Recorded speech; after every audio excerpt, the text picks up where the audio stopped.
Je suis aujourd'hui sur un fond noir, alors vraiment là j'ai tout retiré, il n'y a plus rien.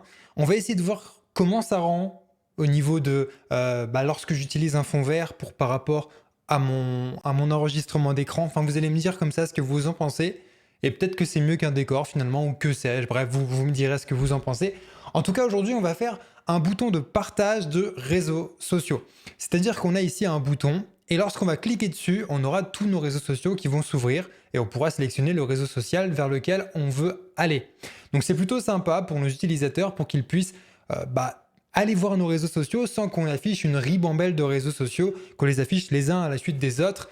Voilà, ça permet d'éviter de montrer tout d'un coup et ça améliore, l'air de rien, l'expérience utilisateur. Donc ça peut être plutôt sympa. Alors pour faire tout ça, on a pas mal de choses, donc on va pas attendre très très longtemps pour commencer. On passe à 200%, ok, et on est parti. La première chose à faire, c'est que vous allez dans le petit engrenage, si vous êtes sur CodePen, et ici on va installer Fontawism. Alors Fontawism, hop, donc ici c'est la version 5.15.1, mais vous mettez vraiment la version que vous souhaitez.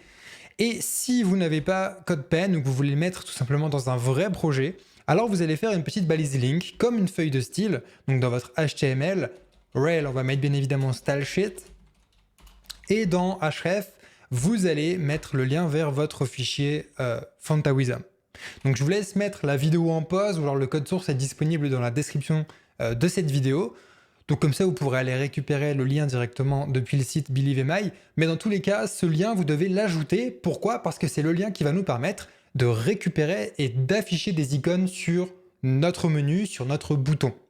Donc on va pouvoir comme ça avoir une icône pour chaque réseau social et on va pouvoir aussi afficher notre petite croix pour dire à l'utilisateur de fermer le menu et notre petit bouton de partage pour dire à l'utilisateur d'ouvrir le menu. C'est plutôt sympa. Donc n'hésitez surtout pas à ajouter ce lien. C'est super important, sinon ça fonctionnera évidemment pas, vous n'aurez pas d'icône. Bon, au niveau du HTML, on va avoir une petite division qui va reprendre tout notre menu. Donc nous, on va l'appeler boîte, qui veut dire box, enfin, on va l'appeler boîte, mais je veux dire en anglais, ça s'appelle box, et nous, on va tout écrire en anglais comme d'habitude dans la vidéo. Et à l'intérieur, on aura pas mal de choses. Dans un premier temps, ici, on aura l'input, ou plutôt devrais-je dire la checkbox. Donc ici, ce sera la checkbox.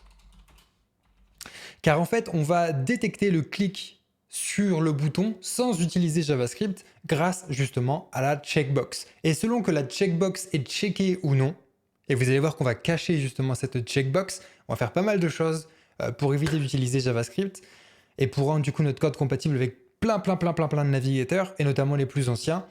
Ce qui va se passer, c'est que lorsque l'utilisateur va cliquer sur cette checkbox, nous, on va le détecter avec CSS et on va ouvrir le menu et afficher les liens. Lorsqu'il va déchecker la checkbox, dans ce cas, on va le détecter également et on va cacher les liens. Donc on aura notre checkbox et on aura également notre menu avec nos liens vers nos réseaux sociaux. Bien, alors dans le checkbox, évidemment, on va faire un input, type égale, on va dire checkbox. Et on va donner une classe ici, on va donner la classe checkbox. On pourrait également donner un ID, on va peut-être même donner carrément un ID vu qu'après tout on n'en a qu'une seule. Et voilà, donc on arrête au niveau de la checkbox, c'est tout ce qu'on a. Ici on a bien notre petite checkbox. Ok, bon. Au niveau du menu, alors ce que je vous propose c'est évidemment de faire une nouvelle division. Ici on va donner une classe qui va s'appeler menu et à l'intérieur on aura tous nos éléments. Donc à l'intérieur vous pourrez mettre autant d'éléments que vous le désirez. Par exemple ici je vais avoir donc une balise A parce que forcément quand on va cliquer sur notre... On va y arriver. Ok, on va y arriver. Voilà. Parce que évidemment lorsqu'on va cliquer sur le bouton, le but c'est de rediriger notre utilisateur vers autre chose, vers un réseau social. Donc forcément il faut un lien. Donc on utilise cette balise A. Et à l'intérieur, on va avoir div classe égale menu item qui va nous permettre de dire ensuite grâce à CSS, on va même mettre un S parce qu'on aura deux choses à l'intérieur, on aura l'icône et on aura l'icône et on aura plusieurs items à afficher. Et donc pourquoi est-ce qu'on met une classe ici? C'est juste pour pouvoir justement récupérer avec CSS notre icône, pouvoir la styliser et ensuite on verra qu'on va pouvoir changer la couleur Bah, par exemple, pour Facebook, mettre un bleu foncé, pour WhatsApp, mettre un vert, pour Instagram, mettre un petit peu du rose, etc. Donc ça va pouvoir permettre de faire quelque chose d'assez joli. Et ici, on va pouvoir utiliser nos icônes Font Taoism. Alors pour avoir les icônes Font Taoism qu'on désire, vous pouvez aller directement sur fontaoism.com. On va dans Icons. Et par exemple, ici, si on veut WhatsApp, on voit ici qu'on a deux possibilités. Par exemple, cette icône-là, WhatsApp. Et ici, il nous propose une classe. Lorsque vous prenez cette classe, donc vous cliquez dessus et que vous la collez directement dans votre HTML, la librairie Font Taoism qu'on a installée au tout début de la vidéo va récupérer l'icône associée à cette classe-là, FAO WhatsApp, et va afficher votre icône. Donc c'est plutôt sympa. Et c'est comme ça qu'on ajoute facilement des icônes sans devoir aller chercher des images en PNG, les ajouter sur notre site internet, etc. etc., etc. Sur Believe My, par exemple, on utilise beaucoup Font Taoism, même si on commence à utiliser de plus en plus les icônes de Bootstrap. Mais dans tous les cas, bah, c'est quelque chose d'assez simple. Alors moi, évidemment, je ne vais pas tout le temps vous montrer comment on utilise Font Taoism, mais ça peut être assez sympa de voir qu'il y a plein d'icônes qui sont disponibles avec Font Taoism. Et finalement, c'est assez utile à utiliser, assez facile. Alors, si vous voulez éviter de payer, vous cliquez dans la catégorie Free et comme ça, vous avez des tonnes et des tonnes d'icônes. Bien, alors on continue. Donc là, on a notre premier élément. On va copier, on va coller. Ici, on va dire qu'on veut Instagram. Donc, Instagram. OK. On copie, on colle. Et là, on devrait avoir notre icône Instagram magnifique.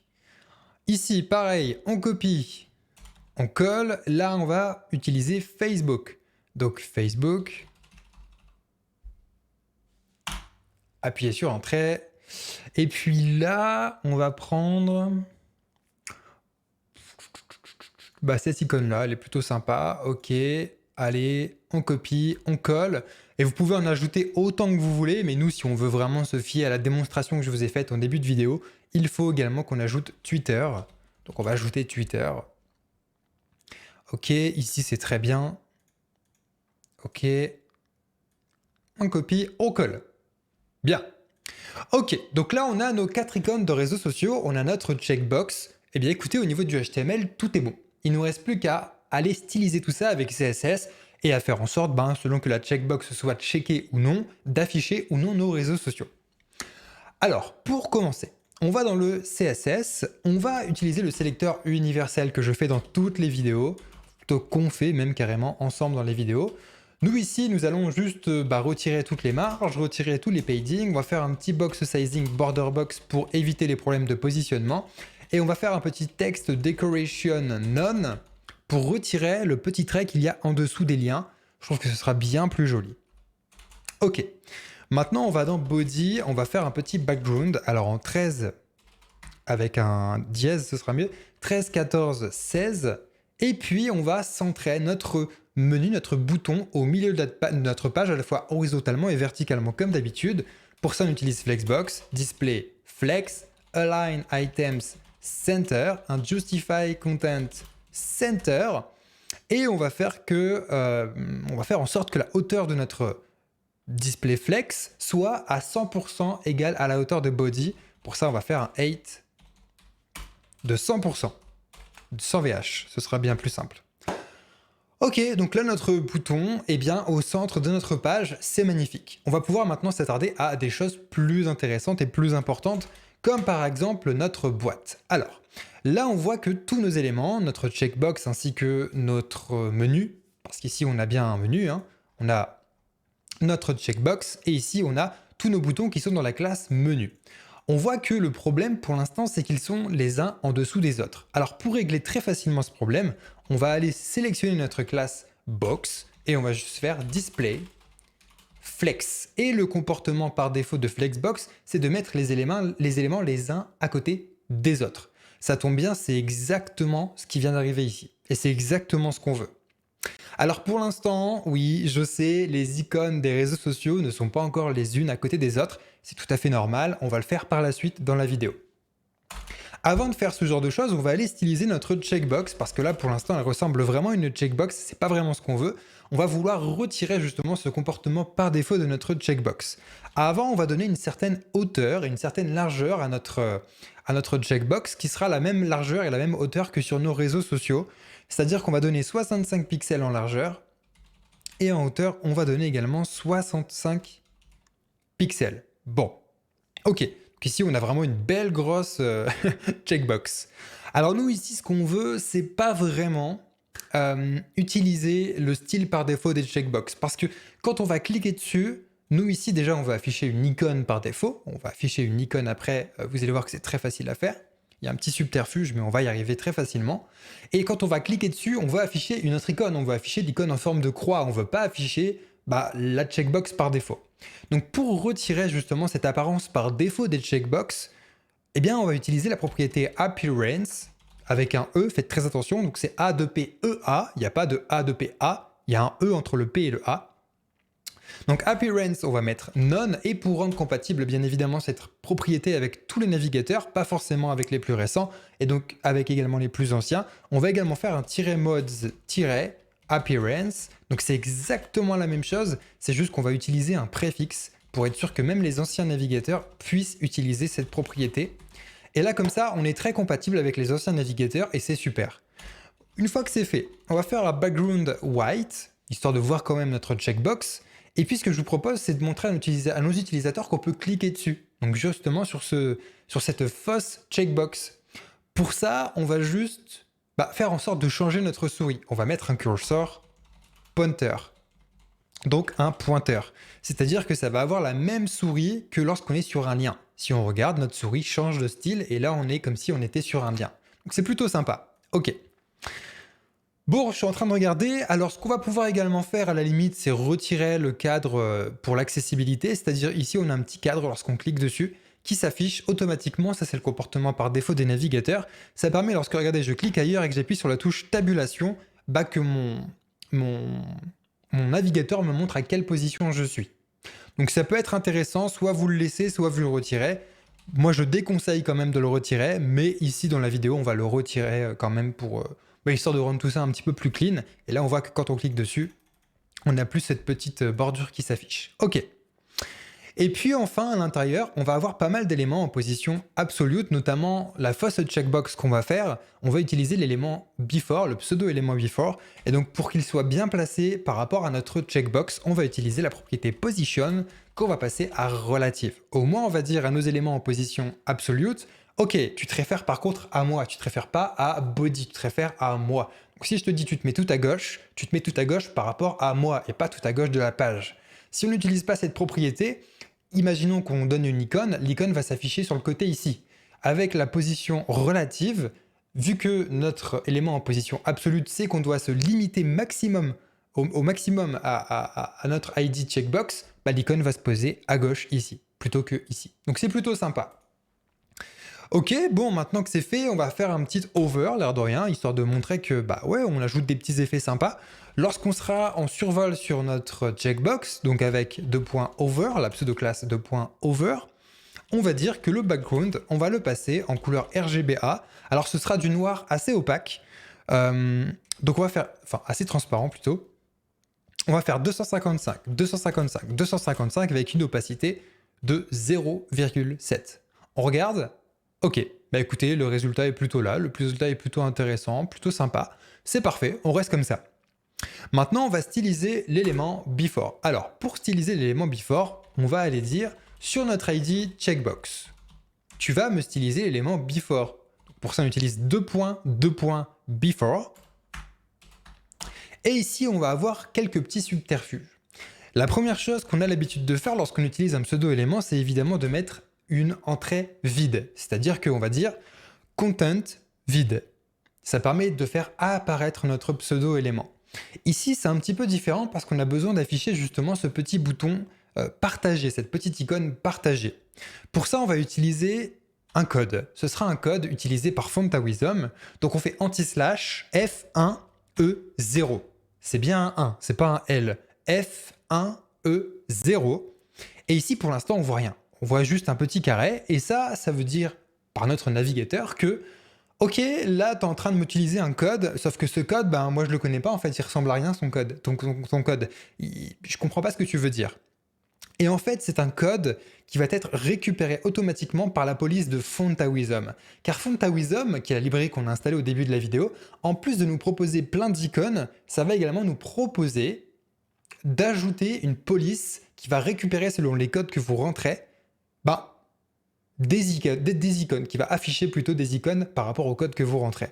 C'est-à-dire que par exemple, si dans Font Family, ici j'utilise la police non pas par défaut, qui doit être Times New Roman là j'imagine, mais plutôt Font Awism 5 free, et que je mets un point virgule, mon icône, vous voyez qu'ici, par rapport à mon navigateur, il ne me dit plus « Tiens, j'arrive pas à reconnaître l'icône ». Là, il l'a reconnu. Le problème, c'est évidemment qu'il ne me l'affiche pas, parce que l'icône actuellement elle est trop petite et elle ne s'affiche pas parce qu'on n'a pas encore dit de quelle couleur on veut qu'elle soit, on n'a pas encore dit son épaisseur, sa taille, etc.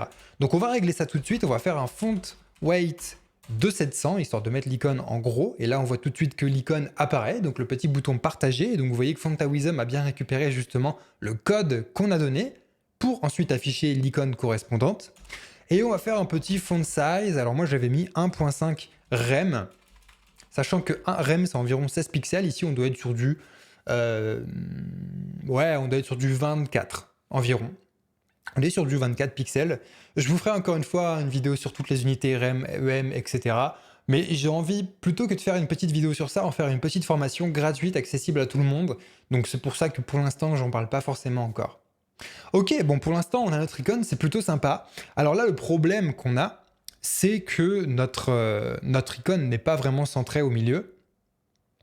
Et donc pour ça, on a plusieurs possibilités. Ici, vu que c'est un pseudo-élément before, on va déjà utiliser un position absolute. Jusque-là, ça va rien changer parce qu'on avait fait une position relative pour empêcher tous les bugs. Mais par contre, ce qu'on peut faire, c'est, ok, par rapport au haut, tu te places à 50%. Ok, bien. Par rapport à gauche, tu te places à 50% également. Ok, bon. Par contre, le problème, c'est que là, il faut prendre en compte la hauteur et la largeur de l'icône, justement. Donc, c'est pas vraiment à 50%, là, c'est vraiment à 60% environ. En tout cas, c'est à 50% que ça s'affiche. On voit bien que c'est dans le dernier carré de notre cube. Ok.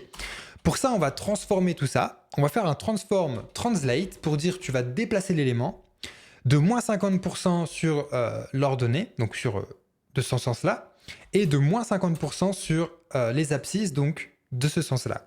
Et comme ça, ça va prendre la moitié de la taille de notre icône et la moitié de la taille de notre icône en hauteur également, et ça va déplacer vers le haut et vers la gauche. Et ça va faire en sorte que notre icône soit vraiment centrée au milieu de notre cube, de notre face checkbox. Donc là, c'est merveilleux, on a vraiment réussi ce qu'on souhaitait faire.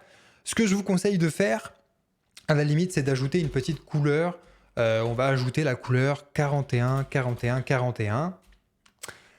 Ça permet de mettre un noir un petit peu moins fort, je trouve que c'est plutôt sympa, ça permet d'éviter d'attirer trop l'œil de l'utilisateur dessus. Et on va utiliser une propriété transition all qu'on va placer à 1,5 secondes. Ce sera le temps qu'il faudra pour afficher l'ensemble du menu. Et donc je trouve que ça pourrait être assez sympa. Ok, maintenant ce qu'on va faire, c'est qu'on va dire, lorsque notre checkbox, elle est checkée, ok, donc là, pour l'instant, on stylise la checkbox lorsqu'elle est checkée. On va aller modifier le pseudo-élément before. Et là, ce qu'on va faire, c'est qu'on va modifier l'icône à l'intérieur en mettant plutôt que le code F1E0, la petite croix. Et donc, le code de la petite croix, c'est F00D. On met un point virgule. On va essayer ça tout de suite. Je check la checkbox. La croix s'affiche immédiatement. Je décheck. L'icône partagée se réaffiche.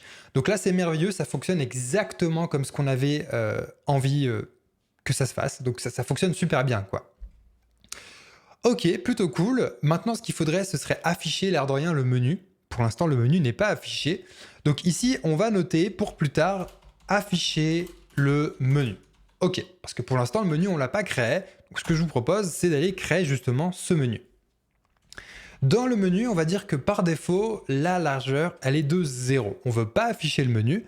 Et donc, on va faire un overflow hidden. Ça va nous permettre de faire en sorte de cacher nos icônes par défaut. On va les afficher uniquement lorsque notre checkbox sera checké. Donc ici, on fait un overflow hidden. Mais comme on veut styliser quand même l'air de rien nos icônes pour le moment, on va faire un 300 pixels, allez à la limite. Comme ça, on aura le temps de vraiment voir toutes nos icônes et on pourra les styliser. On cachera ensuite nos icônes en remettant width à 0. Ici, ce qu'on veut, c'est mettre toutes nos icônes les unes à côté des autres. Donc, on va dire un display flex et tout va se faire tout seul. On n'aura même pas besoin d'utiliser un inline block sur chacune des icônes. Non, tout va se faire tout seul. Et enfin, on va utiliser la propriété transition all qu'on va mettre à 0.5 secondes. Ça va nous permettre justement d'avoir un effet plus sympa et plus progressif sur nos icônes. Ok, maintenant on va dire dans menu. Toutes les icônes qui ont la classe menu items qu'on a dans le HTML sur chacun de nos éléments. On va dire que la hauteur, elle sera de 65 pixels, la largeur, elle sera de 65 pixels, la hauteur, elle sera de 65 pixels, donc là, jusque-là, pour l'instant, c'est exactement la même hauteur et la même largeur que notre bouton partagé. On va dire que le background, ce sera white, pareil. Border left, pour séparer chacune de nos icônes, on va dire que ce sera 1 pixel solide et en couleur RGB, on va mettre 165, 165, 165. Donc comme ça, nos boutons seront bien séparés par des bordures. Et là, on voit que chacun des boutons fonctionne plutôt bien. On va ajouter ce petit effet de hover au-dessus également de notre classe menu items par la suite, je vous rassure. Là, ce qu'il faut d'abord, c'est centrer horizontalement et verticalement nos icônes. Alors là, c'est beaucoup plus simple parce que comme nos icônes sont directement dans notre classe menu items et qu'il ne s'agit pas de pseudo-éléments, il suffit de faire un display flex, de faire un align items center et de faire un justify content center. Et toutes nos icônes sont centrées au milieu de nos éléments. Donc c'est juste magnifique, c'est exactement ce qu'on souhaitait faire. Bon, maintenant que ça c'est fait, on va ajouter dans menu, on va aller sélectionner menu items, on va aller justement ajouter l'effet de hover. Alors là c'est pareil, en fait on pourrait même réduire ce code là en allant directement ici et en disant... Alors attendez, je suis en train de voir si on peut pas faire... plus simple. Voilà, on va juste aller ici et on va faire une virgule après checkbox de point over. On va dire tu te comportes de la même manière quand dans notre classe menu items et survolé. Alors par contre, effectivement, c'est tout collé. Ok, on essaye? Allez. Ok, ça fonctionne pas. Bon, je suis en train de regarder, j'ai dû faire une erreur. Ah bah oui, effectivement, si je mets pas de deux points over, ça risque pas d'aller. Allez, on réessaye. Ok, donc là, on a exactement le même effet de hover sur chacun de nos boutons. Ok, le premier bouton fonctionne bien au niveau de l'icône. Bon, bah c'est parfait. Du coup, ce qu'il nous reste éventuellement à faire maintenant, c'est de changer la taille et la couleur de nos icônes. Donc pour faire ça, la première chose à faire, c'est de passer width ici à 0. On va cacher nos icônes dès le début. Donc vous voyez que là, nos icônes sont bien cachées et que c'est fait de manière progressive. Et ce qu'il faut d'abord, c'est afficher le menu. Alors, pour afficher le menu, juste ici, on va dire que quand la checkbox, elle est checkée, notre classe menu, on va lui donner une largeur. Alors là, on va faire un petit calcul. On a 4 icônes, d'accord? On a 4 icônes, 4 réseaux sociaux à montrer. Chacune de ces icônes fait 65 pixels. Bon. Donc on arrive à environ 260. Enfin, on arrive à 260 même. Parce que 65 x 4, ça fait 260. Ensuite, on a une petite bordure à gauche. Vous voyez, une petite bordure de 1 pixel. Donc ici, si on rajoute 4 x 65, plus 4 x 1, on arrive à 264 pixels de largeur. Je vous remets ici en commentaire. Ici, on a 4 x 65, plus 4 x 1 pour la bordure. Donc pour la bordure. Voilà, c'est juste pour la bordure. Ok, très bien, magnifique. On essaye? Allez, je check ma checkbox. Oh, ça fonctionne pas. Alors, il y a dû y avoir un petit souci. Alors oui, évidemment, c'est parce qu'on a oublié l'éperluette qui est juste ici. Ça permet de dire que, ok, lorsque ma checkbox est checkée, tu vas sélectionner le menu à l'intérieur. Et donc là, lorsque je vais checker, on voit que le menu s'affiche progressivement. Et c'est merveilleux, c'est exactement ce qu'on souhaitait. je décheck, ça se disparaît, je recheck, ça s'apparaît, etc., etc., etc. Donc c'est vraiment bien. Là, ce qu'il faut juste, c'est styliser nos icônes, de leur donner une petite couleur un peu plus sympa. Donc pour ça, on va dire que lorsqu'on est dans notre menu, tous les menus items et notamment les balises i, donc les balises i, je vous le rappelle, c'est les balises utilisées par Fantawism pour afficher l'icône. On va dire que la taille de tout ça, c'est de 1.8 rem, ça va faire environ du 30 pixels, du 28 pixels. Donc là, on est sur du 1.8 rem, alors évidemment, items, c'est mieux si je l'écris bien. Donc là, nos icônes sont beaucoup plus grandes, je trouve que c'est beaucoup plus sympa comme ça. Et on va également faire en sorte que lorsqu'on va par exemple utiliser la classe Fantawism WhatsApp, alors il y aura des couleurs spécifiques. Ici ce sera 25D366. On regarde la petite icône WhatsApp. Alors si j'oublie un S, ça va pas le faire non plus. Ok, ça passe en vert, c'est assez joli. Maintenant, si j'utilise Fantawism Instagram, on va dire que la couleur, ce sera un petit rouge-violet, donc ce sera la couleur C32AA3. On continue avec la classe FA Facebook. Donc là, ce sera un bleu. On pourrait éventuellement garder ce bleu-là.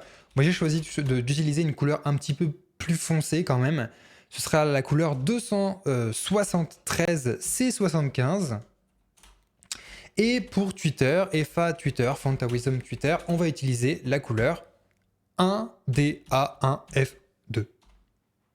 On regarde, magnifique. Ok, dernier test. Je ferme, ça fonctionne. J'ouvre, ça fonctionne. Et je peux aller checker les réseaux sociaux que je souhaite. Donc voilà, donc voici comment est-ce qu'on fait ce genre d'animation. Vous avez vu qu'on en avait quand même pour 26 minutes. En même temps, j'ai vraiment pris mon temps avec vous pour bien vous expliquer comment ça fonctionne. Au final, c'est pas si compliqué que ça. On joue juste sur la largeur à afficher à nos utilisateurs selon que notre face checkbox est checkée ou non. Et ici, on a quand même beaucoup joué avec Fantawism. Donc on a appris vraiment pas mal de choses dans ce tutoriel aujourd'hui. On a appris comment utiliser des codes avec Fantawism. On a appris comment utiliser les pseudo-éléments. On a vu comment bien utiliser Flexbox pour centrer les éléments au milieu, horizontalement et verticalement dans leur container, dans leur bouton. Et au final, on a vu que tout ça a été très simple à faire parce qu'on modifie juste la largeur de notre menu, qu'on passait de 0 à 264 pixels. Et puis c'est tout. Et puis c'est tout, au final, tout se faisait automatiquement. Donc si vous ajoutez des boutons, des réseaux sociaux sur votre menu, surtout modifiez la largeur dans menu. Alors juste ici, lorsque la checkbox est checkée, ici 264 pixels, si vous rajoutez un élément, vous rajoutez 65. De toute façon, vous avez la formule là, les codes sont dans la description, donc franchement, vous avez tout pour vous. Ok, si vous avez la moindre question, rejoignez le salon Discord. J'ai créé un salon Discord, on est plus de 300 ou 400 à l'heure où vous verrez cette vidéo. Sur le salon Discord, il y a plein de développeurs, on est nombreux, je suis très content de ça. Donc si vous avez besoin d'aide, il y aura tout le temps quelqu'un pour vous aider. Si vous avez des idées pour les tutoriels, pour les vidéos prochaines, si vous avez des envies particulières, des inspirations, partagez-les moi. Donc peu importe le temps que je le vois, que ce soit sur Twitter, en commentaire ou sur Discord. Et puis, n'hésitez pas à nous montrer surtout vos petites créations. Donc, si vous avez fait ce tutoriel-là et que vous avez personnalisé ce bouton à votre sauce, montrez-le nous sur Discord, ça peut être plutôt sympa. Allez, on se donne rendez-vous dans une prochaine vidéo. Portez-vous bien et amusez-vous bien.